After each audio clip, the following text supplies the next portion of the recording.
Hello, everybody, and welcome back to Chiseled. And why do we call it Chiseled? Because we're all a work in progress. I'm Rob Commodore. I'm your host. I'm also the author of Better Than You Think. And I am with a very special guest today. His name is Dan Faulkner out of Kenmore, Washington. How you doing today, Dan? Very, very well. Thanks for having me. Thank you for being here, Dan. Dan has a very interesting story, as most of our guests do, but he has a very interesting story. As some of our other guests have had, he's down on his luck. He got into some, let's call it trouble early on, and he'll share that story. Had a change of heart, and now he's a thriving person, not just in business but in life. And we're gonna let him share a little bit of story. So, Dan, if you don't mind starting off, tell us a little bit of, again, you're from Kenmore, Washington. You're in the real estate business, and I'll let you tell us a little more from there. Yeah, absolutely. So Kenmore is just basically a suburb of Seattle, and I grew up in Redmond, Washington. Born in the 80s when Microsoft was just being launched in that same area. So it was kind of good luck without knowing it to, be selling homes, 25 years later in that same area. But yeah, I grew up, on the outside, what seemed like a really normal, quote unquote, middle class childhood. And my dad was actually a realtor. And I got into a lot of trouble early on. You mentioned that, and that's 100% true. And, I basically just I grew up in a pretty rough household, which like a lot of us do. I think my mom suffered from some mental health issues, some addiction issues. She was just very volatile and kind of didn't know what to expect, from her. So there's just a lot of manipulation, emotional abuse, occasionally physical abuse. And my dad, he's a great guy, was doing the best he could to try and hold things together. He had his own demons and some kind of odd things that he was into, and addictions and whatnot. And he was I like to jokingly say, like, he was a conspiracy theorist before it was cool, right? And so and he would kind of talk to us about these things when we were like really little, just like really intense conspiracy theories about like aliens and stuff like that. So I'm like 7 years old, like trying to navigate all this. And I think the first time I ever did drugs, because I did end up eventually becoming an addict. So I was 14 years old, and some of my friends were smoking pot, and like, do you want to smoke some pot? I'm like, of course, sure. And I wanted to be cool, and I heard somebody, I can't take credit for this concept, but I heard somebody else say in the 12-step world that the first time I used it wasn't like, do you want to use something? It was like, do you want to come hang out with us? Like, do you want to be one of us? Right. So at that point, it was like, I want to be cool. I want to hang out with the group. Yeah, I want to have some community. I want to be accepted, all that stuff. And drugs honestly always sounded kind of interesting to me. And because like, hey, maybe I won't have to feel the way that I feel, and I feel bad all the time. And so I started smoking pot. It's a great first experience. Started drinking, and things kind of took like a couple years, but it was like that curve that kind of like the compound effect type curve, right? Like I held it together for a couple years. I mean, you could question whether a 16-year-old smoking pot and drinking recreationally is holding it together. I mean, they probably shouldn't be doing that in the first place, right? But like I wasn't getting arrested, wasn't getting in trouble, and to kind of do like a 30,000-foot view of the story. By the time I was 17, I was smoking speed out of a hollowed out light bulb, right, and at a drug dealer's house, and that's kind of in a nutshell what happened. I got offered the chance by my parents to go to treatment, inpatient treatment. And, part of me really wanted to get sober. And so I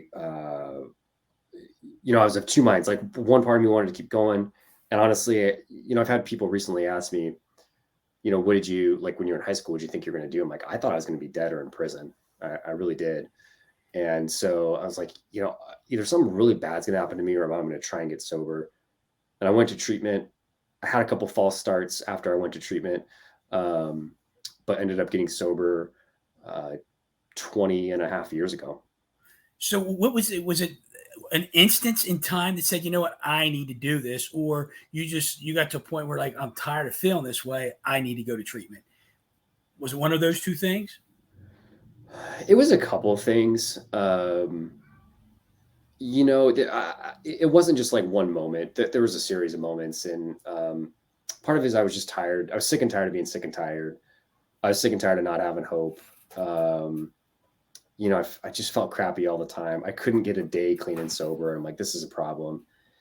And this is gonna sound cheesy, but there's this old Johnny Depp movie called Blow, where he's this big time cocaine dealer named George Young.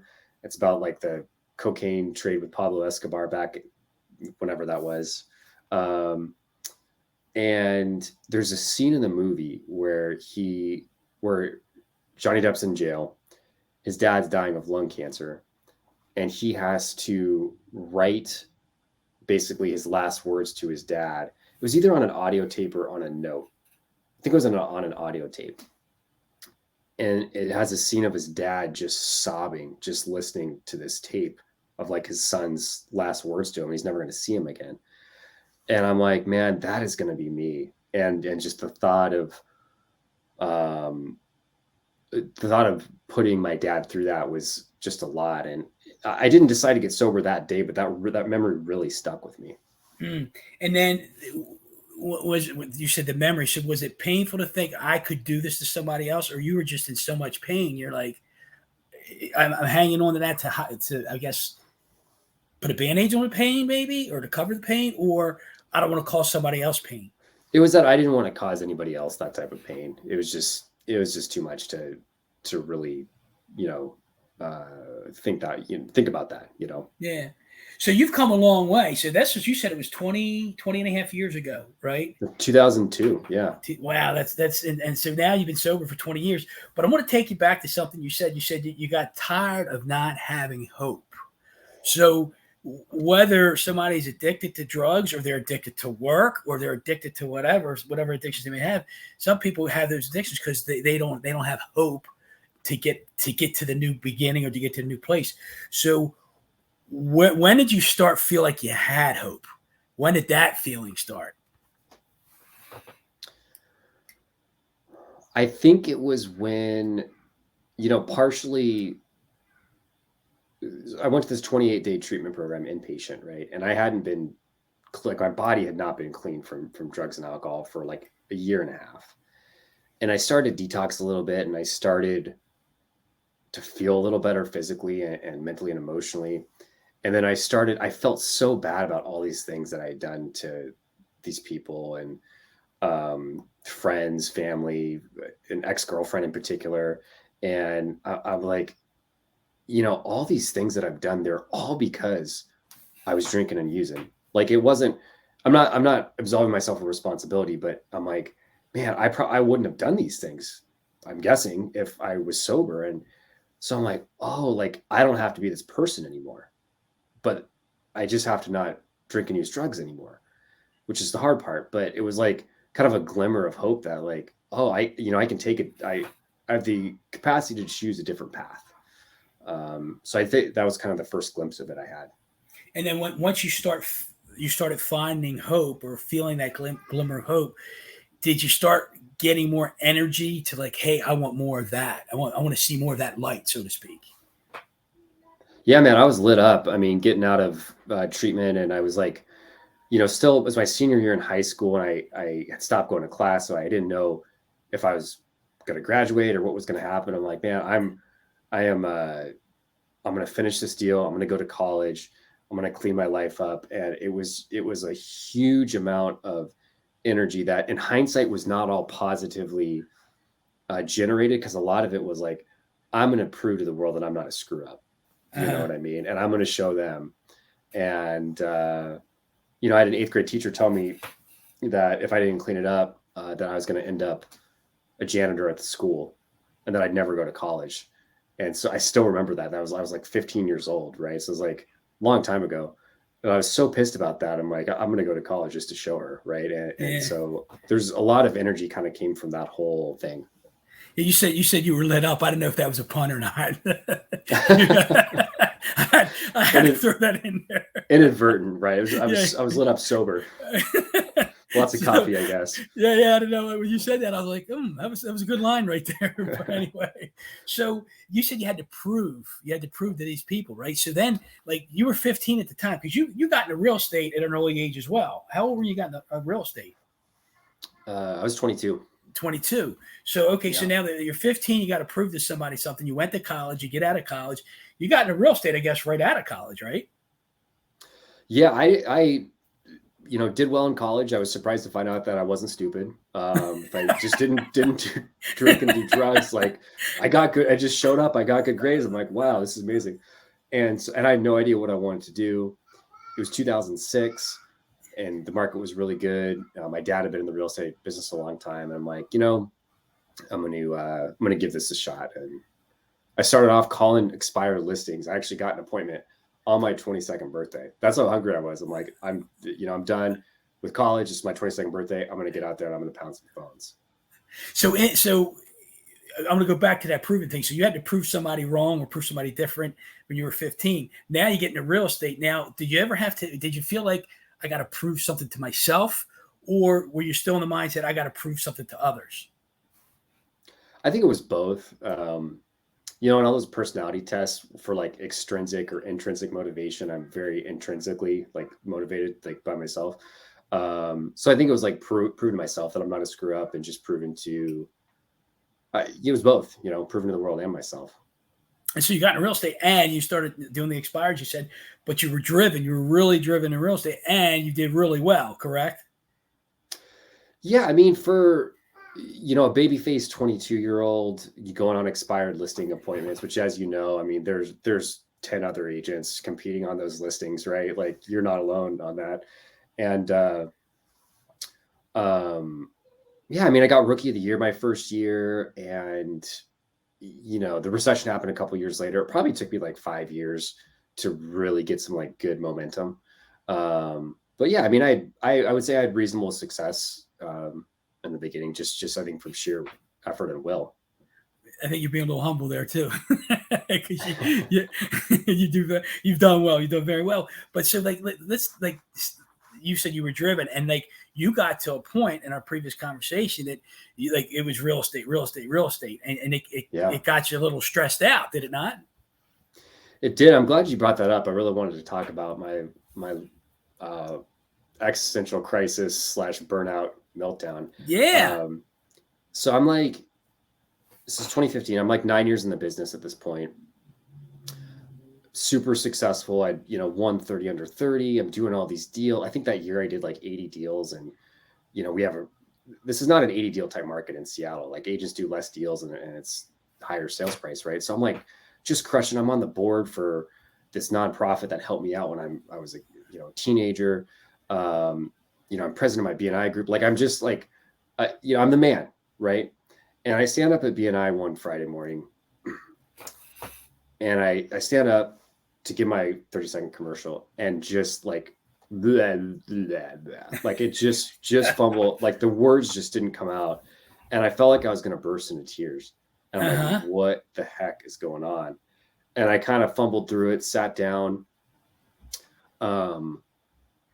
And I'm like, what is like, it was like some energy force had like taken over, right? And it took a long time. I mean, it took like probably 6 months before like I physically felt better. I mean, I felt horrible, and probably a couple of years to get it like sorted out and do some therapy and stuff like that. But I guess the couple big ideas from that was that I was just working way too hard.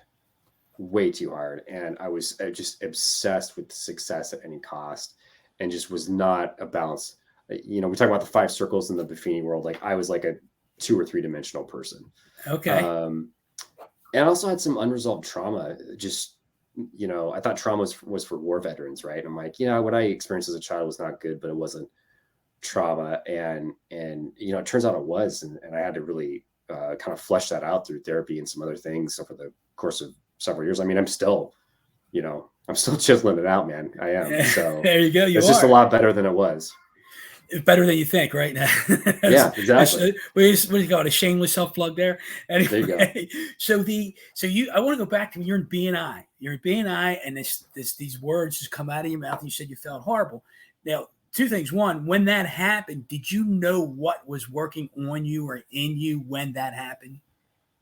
I had no idea what was going on. I had to like research it over the next couple days on the internet, and I was like, well, that was a panic attack. Okay. And it actually, if you look up, gosh, what is his name?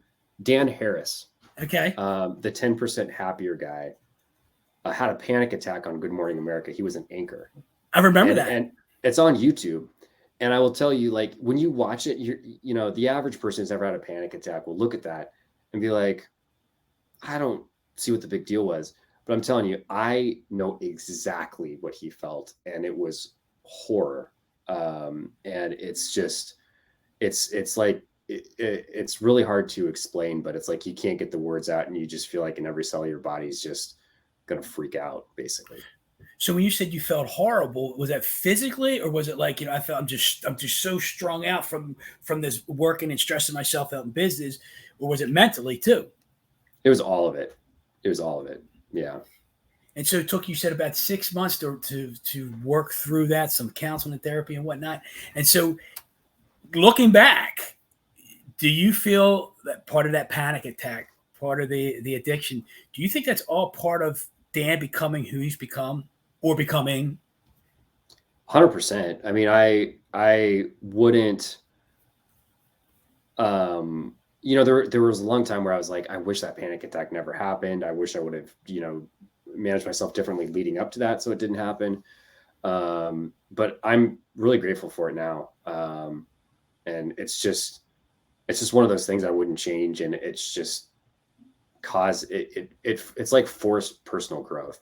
Like you were going to put in a position where like, you have to do something, like you have to do the work and go to places that you don't want to go, within yourself. And like, apparently for me, I'm stubborn, and I had to have it forced upon me. I love that, because I was ready to ask you, are you grateful for it? You said it. And I love the Yeah. fact that you're able to do that, because some people look back and they feel like they were a victim, and maybe you were in that time, but you took ownership of it. And the fact that you just said you were grateful for that. And what I want, I guess, the audience to hear is, in hard times, do we really step back and say, hey, in hindsight, you could do it too, but in the moment, can you do it? Can you be grateful for what you just went through? And you just Yeah. said it, you wouldn't change a thing. You wouldn't change a thing. Some people say, I don't want that to ever happen to me again, but it made you who you are. Yeah. 100%. And it took me a while to get that perspective. Like it took me years to work to the point where I was like, you know, because I was upset that happened to me. Yeah, eventually I got to a point where I'm like, you know, it's just part of the story, and it's part of who I am and where I'm going. So, because we all have a story, right? And Yeah. where your story is and where it's going, what it's leading to, and whatnot. But you said something else about sometimes you got to go to a place within, and whether it's dark, light, whatever, that takes courage. It takes courage to go to Yeah. that place within. Do you have to? Is it about like, okay, I know I got to go here. I don't want to go here. I know it's going to be like it's going to be like working through the mud, but I know when I get through it, it's going to be okay. So, do you have to coach yourself to go to that place, knowing what's going to come out of it and later on? Do I have to coach myself? I don't know. I think for me, at least, like I was just afraid of the dark places before. And I think that's kind of how we're raised. It's like Yeah. baked into our culture. But, um, you know, I think what it taught me is like, I no longer really try to avoid anything. Um, that's uncomfortable. It's Love like, that. yeah, I mean, of course I don't like it. I don't want to be like I'm a saint by any means, but I, you just can't sweep things under the rug, and you got to go to the hard places and have the difficult conversations. Otherwise, you know, at best, you'll just kind of tread water. But at worst, you know, you're going to have a panic attack in front of 50 people. Right. I Yeah. mean, and it's so, yeah, that's kind of my perspective at this point. I mean, I really appreciate you sharing that.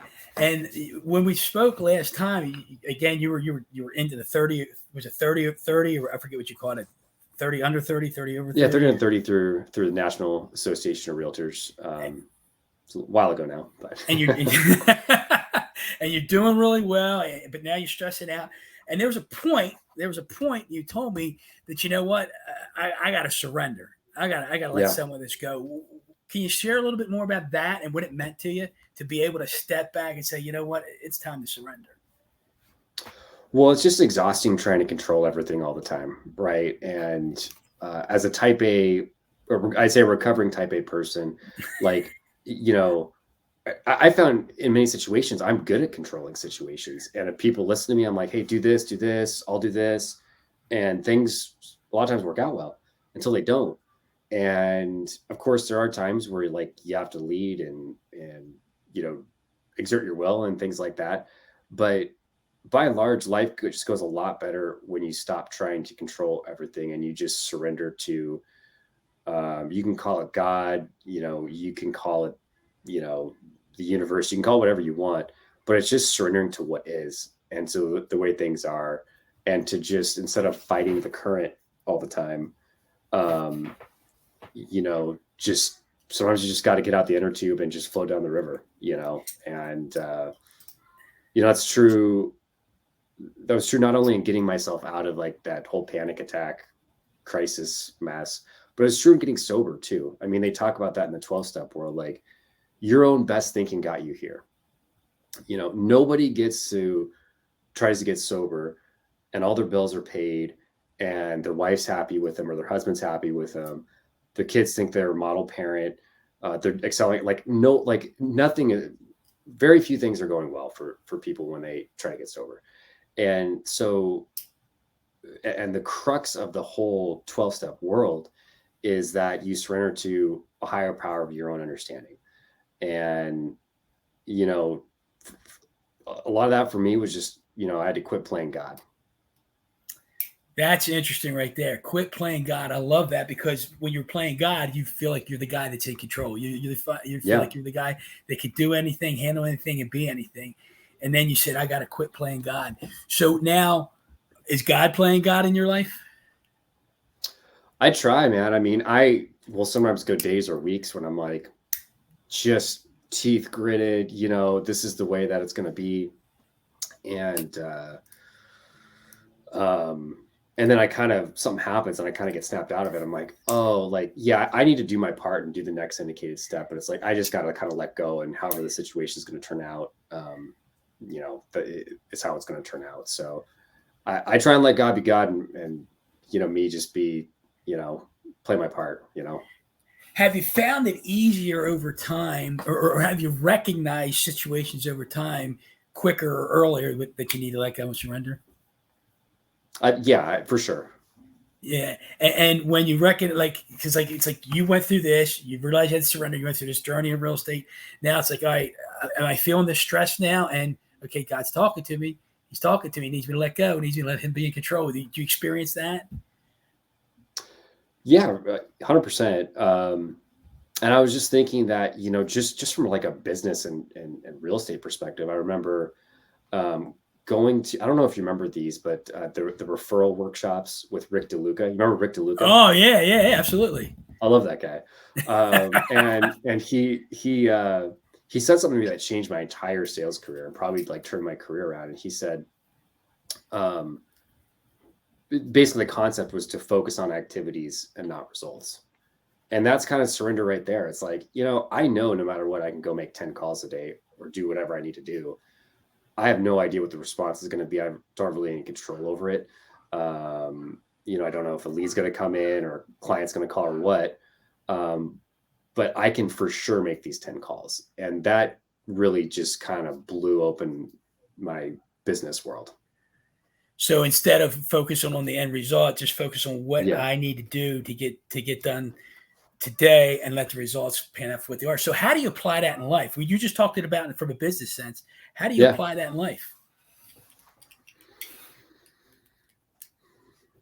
That's a good question. Um,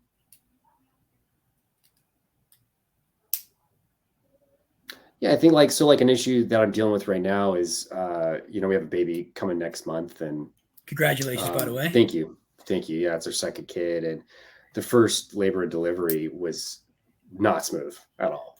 It was bad. Everyone turned out okay, but my wife and I have a lot of differences of opinion on how and we're both kind of stubborn big personalities, and we got some differences of opinion. It's like if I go into that conversation like I am going to get my way, it's not going to go well, right? But if I'm like, okay, I just want to communicate these couple things. You're going to do what you're going to do. This is my position, without attachment to the outcome of how that's going to go. Like that's kind of how I try to show up. Is really try as I know it sounds crazy because it's hard to do, but I really try to not be attached to outcomes, and then just whatever the outcome is, I just try and trust that it's the way that it's supposed to be. Maybe not my plan, but God's plan. Yeah, that's awesome because you just made me think of something. I heard it just today that the guy said he goes, be open to everything and attached to nothing. Yeah. And you just said you had, so I think we have to be detached from outcomes. We have to do the right thing and be detached from the outcome. And that's not easy. Especially when we're stubborn, we're type A driven people, we're control freaks. To be detached, it's like in our business, for instance. I don't know about you, but like we get a listing, and not in the last 2 years because everything was flying off the market. But you get a listing, you got to work a little bit. It's not moving too fast, and all of a sudden the client might be getting frustrated with you, and then you take ownership of it, and you can't control that outcome. All we can do is just continually stay in contact with the customer, do the right things by marketing or whatever we're supposed to do, and detach ourselves from the outcome. But we can't be, what's the word? We can't be, absent, I guess, from the client. We still got to communicate with them, but we got to detach ourselves from that. And so, like, it's like in raising kids. And how old are your kids now, Dan? I just have one daughter. She's 2. And then you got one coming, right? Yeah, one coming, and it's coming, and that time goes quick, man. I got a 37-year-old, a 22-year-old, a 20-year-old, right? And no way, that's unreal. Yeah. So it's like you want to, as a dad or a parent, we want our kids to be safe. We don't want them to be hurt. We don't want them to go through struggles. Yet you went through struggles. I've gone through struggles, and we're grateful for those struggles. So why would we want to let our kids go through struggles? Because we want to protect them. We want to control, right? So all we can do, I think, as parents is say, do the activities, love them, give them advice, give them encouragement, and they're going to make their own decisions. And the results are going to be what they're going to be. And then we coach them from there. That's how I feel, But you got a 2-year-old and you got one coming. I do. So I'm a little short on experience on letting them fail and all that stuff. But I hear about that all the time. And it's like, I mean, that's the kind of parent I'd like to be. Is it's like, there's a saying in the 12-step world, and it's like, who am I to rob this person of their pain? Like they might need to experience this, and if you lessen it for them, God, they might miss out on something huge. And so obviously you don't want your kids to suffer, but you got to let them make their mistakes, I think. Now, how do you, again, we've been talking, sometimes you talk about business and I ask you how to apply it to life. Now, how do you take that life lesson and apply it to your clients? Like sometimes who are you to let your client miss out on that pain, that tough love sometimes, right? Because we might know what's right, the right thing that they should do and they don't do, but sometimes we have to let them experience that. Does that happen to you? Oh, 100%. I mean, I think the classic example, right, is that, you tell a buyer, this is what I think you should offer, and they have their own ideas, and it's not going to work. And you're like, okay, well, we'll do it your way and we'll see how it goes. Right. And it's like, you got to let them do the training, It's on the job training, and the result, and you already know that result. Just got to let them go through it. So Dan, how much more chiseling is going on and is going to go on in your life? What do you think? Well, man, I'm 38 years old. I have a 2-year-old, another one on the way. I'm going to be doing this raising kids thing for a while. And so I think a lot. For me, it's not about like getting to a certain, end point. It's just about, trying to be better than I was before. And I full disclosure, I have not read your book, so if I'm talking about things from your book, I'm not intentionally trying to plug it for the audience. But I mean, it's just, yeah, it's all just good. like, can I be better than I used to be? And, I want to look back 5-10 years down the road at my current self and be like, I don't recognize that guy. I think that's a really good thing. That's powerful. Because even if you had some good things going on and you don't recognize that guy, it means you had a lot more better things going on. Yeah. Yeah, that's cool sure. stuff. So does it scare you to okay, I got these kids. I got a kid coming. I got a kid here, 2 years old, and I got to bring them up in this world. And I'm afraid to let them fail. I'm afraid to let them get hurt. Is there any fear there for you at all? I think so. Yeah. I mean, I got a daughter, man. I mean, we didn't know what sex our first child was going to be, and she rolled out, and like, oh, and I announced everyone it was a girl. I'm like, man, she's going to stay inside for the next 20 years. That's Dan want to be in control, right? Exactly. Yeah. So there's a lot of fear with that, and I'm sure I'm not going to always do a perfect job of just letting them live their life, but that's certainly the goal. Yeah, what happened to me the other day, and it's totally off tangent here, but it was about a week or two ago. I'm sitting in my home office, and my son comes up to me. He walks in, he knocks on the door, he goes, "Dad," he goes, "I need your advice." And I just saying it right now, it's such a cool feeling when a kid comes to your own kid says, "I need your advice."